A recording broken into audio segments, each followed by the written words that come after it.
안녕하십니까. 포버채널의 정우입니다. 오늘은 조직 문화 왜 중요한가에 대해서 이야기를 해보겠습니다.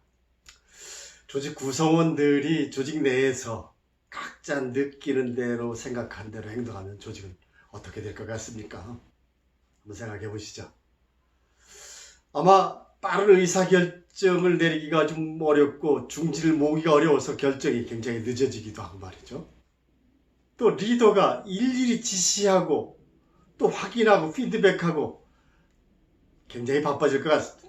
위급한 상황에 대해서 어떻게 해야 될지 아마 방향을 못 잡고 굉장히 난항을 할 것 같습니다.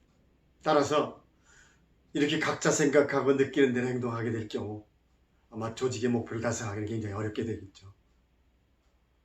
이런 관점에서 어떤 조직을 운영하다 보면 공통된 어떤 행동 양식이나 기준, 어떤 룰 이런 것이 필요하게 되는 것이죠. 한번 조직 문화가 왜 대두되게 됐는지 좀 더 구체적으로 말씀을 좀 드려보도록 하겠습니다. 조직 문화가 대두됐던 그 배경을 살펴보면 내부적 관점과 외부적 관점으로 나눠볼 수 있는데, 첫째 내부적 관점입니다. 조직 규모가 커짐에 따라서 일일이 구성원들을 관리하는 데 한계가 있습니다. 그렇기 때문에 관리의 비용이 이렇게 되면 커지게 되죠. 따라서 일일이 관리하기보다는 어떤 기준과 룰, 일하는 방식을 정해놓을 경우 일하기가 굉장히 편해지고 비용도 덜 들어가고 효과적이 될 수가 있게 되는 거죠. 이러므로 해서 조직 문화가 대두될 수 있었고요. 외부적 관점에 대해서 생각을 해보면 경영 환경은 정말 예측하기 어려운 상황에 와 있습니다. 그렇기 때문에 미래 경영 환경이라는 것이 정답도 없고 어떻게 해야 될지 시간도 없습니다. 그래서 사업을 성공적으로 가져가기 위해서 미리 그것을 어떻게 풀어나갈지, 어떤 기준을 가지고 갈지, 또는 어떤 신념을 가지고 강화해 나갈지 하는 것들을 미리 정해놓고 공유함으로써 또 빠른 결정, 또 구성원들의 어떤 실행력을 강화하는데 이 조직 문화가 굉장히 중요하게 되었던 것이죠. 이 조직 문화에 대해서 한때는 거대한 공룡인 IBM이 정말 심각한 자만심과 관료주의에 의해서 정말 사망 직전까지 갔습니다. 이 기업을 살리기 위해서 루 거스너 회장이 등장합니다. 그래서 이 사업을 성공적으로 끌어나가기 위해서 조직 문화를 변화시키기 시작했습니다만, 그런 와중에 조직 문화가 어떻게 사업 경쟁력의 요소 중에 하나인 줄 알고 했더니 이 조직 문화는 승부를 결정하는 요소 중에 하나가 아니라 전부다 하는 것을 깨달았다는 것입니다. 이렇게 조직 문화는 기업을 경영하는 데 있어서 굉장히 중요한 요소로 대두되고 있습니다. 일부 기업들이 사업 전략만 멋지게 짜면 그것이 마치 실현되는 것처럼 느끼는 조직들이 있습니다. 아무리 좋은 전략을 짰더라도 그것을 실행해 나가는 구성원들의 열정과 에너지가 없다면 그 전략은 실행되기 어렵습니다. 따라서 이 구성원들의 열정과 에너지에 해당되는 것이 곧 조직 문화가 되는 것이죠. 지속적으로 사업을 성공적으로 이끌어 나가고 경쟁에서 우위를 확보하기 위해서는 구성원들을 하나로 결집시키고 말이죠. 또는 에너지와 열정으로 가득하도록 이 강한 문화를 만들 필요가 있는 것이죠. 또한 조직 문화가 곧 경쟁력이다 하는 이유는 우수 인재를 확보하고 유치하는 것은 기업 경쟁력을 확보하는 데 있어서 가장 중요한 요소죠. 그러나 우수 인재들은 무엇을 보고 기업을 선정하는가를 보면 그 기업의 조직 문화가 어떤가에 따라서 이 선정 기준이 달라진다고 합니다. 이렇듯이 우수 인재를 확보하는데도 조직 문화는 굉장히 중요한 역할을 하며, 또한 탁월한 성과를 만들어내는 그 기업들을 보면 구성원들의 일하는 방식이나 성공 기준이 다르게 되어 있습니다. 다른 기업이 모방할 수 없는 이런 어떤 문화가 있다는 것이죠. 이런 측면에서 이 조직의 어떤 경쟁력이라고 하는 것이고요. 아울러 우수한 조직 문화는 새로운 사업을 전개하거나 전략을 전개하는데 아주 중요한 바탕이 된다는 것입니다. 자, 지금부터는 조직 문화가 중요한 이유를 몇 가지 예를 들어서 소개를 드려보도록 하겠습니다.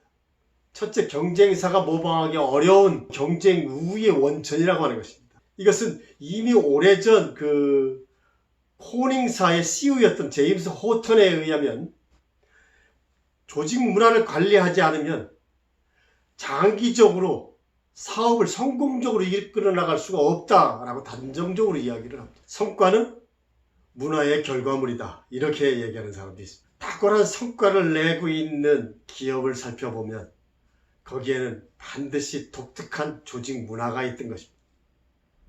구글, 아마존, 페이스북이 그 예입니다. 두 번째, 조직 문화가 중요한 이유.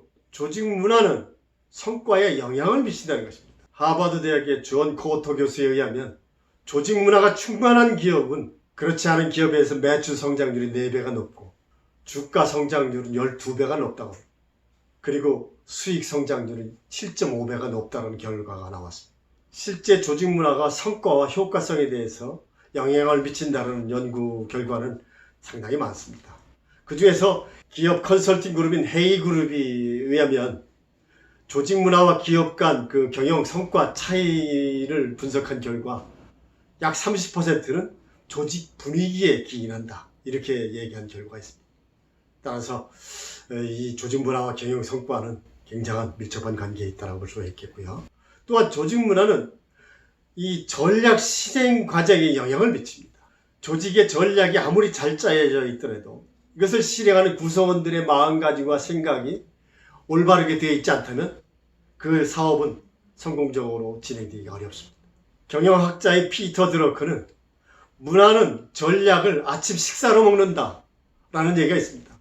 이렇듯이 전략보다 문화가 굉장히 중요하다는 것을 강조했습니다. 따라서 조직의 구조나 구성원들의 어떤 의식, 이런 것에 접근이 없는 전략은 실패로도 갈 가능성이 높은 거죠. 네 번째, 조직 문화는 구성원들을 일체감을 갖게 하고 몰입할 수 있게 합니다. 조직 문화는 경영자와 구성원들의 생각과 행동, 이런 것을 하나로 통합시켜주기도 하고, 공유된 이런 가치 체계는 조직 간의 갈등을 최소화시켜주는 이런 역할도 하죠. 이렇게 통합되어지고 공유된 조직 문화는 하나의 소속감을 만들고 구성원들의 구심점 역할을 수행하고, 이렇게 다져진 문화는 하나의 정신으로 승화되고 또 신화를 만들어내게 되는 원동력이 되는 것입니다. 조직 문화가 중요한 이유 5번째는 조직 문화는 구성을 통제하는 기능까지 수행을 한다는 것이죠. 조직 문화는 구성원들이 해야 될 일과 하지 말아야 될 일을 정해야 함으로써 구성원들을 통제할 수 있다는 것입니다. 하나의 예로 고객을 지향하는 조직은 고객을 최우선 가치로 삼고 그것으로 업무를 수행해야 하며 위반 시에는 인사상의 불이익이 가도록 이렇게 조치를 하게 됩니다. 아무리 성과가 탁월한 성과를 만들어냈어도 이런 조직 문화에 어떤 행위를 위배했을 경우는 해고 조치를 하는 경우도 여기에 해당이 될 수가 있겠죠. 이렇듯이 조직 문화의 그 중요성은 이루 헤아릴 수 없을 만큼 많습니다. 1등 기업, 여기에는 반드시 1등 조직 문화가 있었다는 것이죠. 1등 문화는 1등이 되기 위한 부단한 노력에 의해서 형성된 것이지, 그 강력한 1등 문화가 초인류 기업을 만들게 되는 것입니다. 최고가 되기 위해서는 최고다운 행동을 함으로써 가능한 것이죠. 감사합니다.